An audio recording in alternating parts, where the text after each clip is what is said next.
Hey there, folks. Gather round because tonight I've got a spine-chilling tale to share with you. It's a story of curiosity that led me to a place darker and more sinister than I could have ever imagined. You know how it goes, right?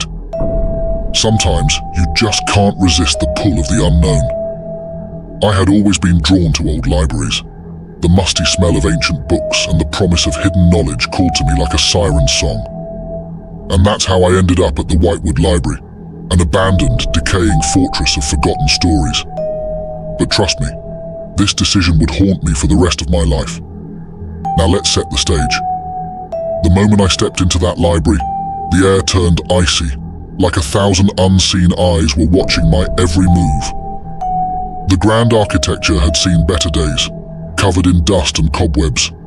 The feeble light filtered through cracked windows, casting eerie shadows that danced across the floor. And I swear, I was alone, or so I thought. The first sign that things weren't right was when I heard those faint whispers. At first, I brushed them off, thinking it was just the wind playing tricks on my ears. But these whispers, they grew louder, more distinct. It was like they had a life of their own, coming from the depths of the library, from those hidden corners where the forgotten tomes lay in silence. I couldn't help myself. I had to follow those whispers. They led me deeper into the stacks, past books with titles so cryptic I couldn't even make sense of them. The voices grew more urgent, desperate, as if they were trying to tell me something, to warn me about an impending danger. But their words were a garbled mess, like a language lost to time. As I ventured further, the library seemed to transform around me. The walls closed in, and the ceilings pressed down, as if the very building itself wanted to consume me. And then, I found it. A section of books unlike anything I'd ever seen.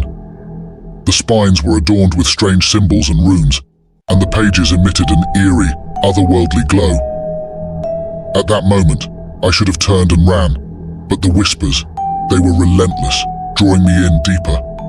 My heart pounded as I realized I had entered a forbidden realm, where knowledge had been locked away for a reason. But by then, it was too late. Those whispers became a chorus of desperate cries. I reached for one of those glowing books, and as my fingers brushed the ancient pages, searing pain shot through my hand. I cried out, but my voice was swallowed by the deafening wails of the voices now surrounding me. The symbols on the book's spine started to writhe and twist, and I could feel an insidious presence probing at the edges of my mind. In sheer panic, I dropped the cursed tome and stumbled back. But it was too late. The voices had found a way inside. They flooded my thoughts with images of unimaginable horrors. I saw grotesque, shadowy figures lurking in the corners, their eyes glowing with malevolence. I heard the anguished cries of souls trapped within those forbidden pages, their torment echoing through the dimly lit halls. I needed to escape. The library had become a living nightmare, its walls shifting and closing in on me, mocking my attempts to find an exit. It was as if the very essence of the library had become malevolent, reveling in my terror. And then, in the midst of this madness, I stumbled upon a dimly lit chamber. Ancient scrolls and dusty tomes lined the walls, and at the center stood a pedestal. On it rested a book that radiated pure malevolence, bound in human skin and etched with pulsating dark runes. I knew that this was the epicenter of the library's curse, the book that had ensnared me in its nightmarish grip. But I couldn't look away. The whispers grew louder, more insistent, urging me to open the vile tome and unleash its horrors. In a moment of sheer madness, I reached for the accursed book and began to leaf through its pages. The words were in a language I couldn't understand, but as I read them, a searing pain shot through my head. It was as if the knowledge within was too terrible for any human mind to bear.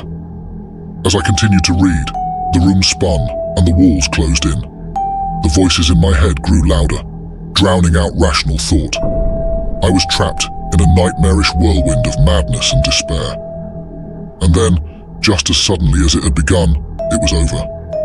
I found myself standing outside the Whitewood Library, the cursed book nowhere to be seen. The whispers had ceased, and the library itself had disappeared, leaving only a desolate, overgrown field behind. I stumbled away from that cursed place, my mind reeling from the horrors I had witnessed. I knew that I had narrowly escaped a fate worse than death, that the library's dark secrets were best left buried in oblivion. But the voices, they still haunt me, whispering in the darkest corners of my mind, reminding me of the unspeakable evil that lurks in the heart of the Whitewood Library. And I fear that one day they will come for me, and there will be no escape from the horrors that await in the Whispering Stacks.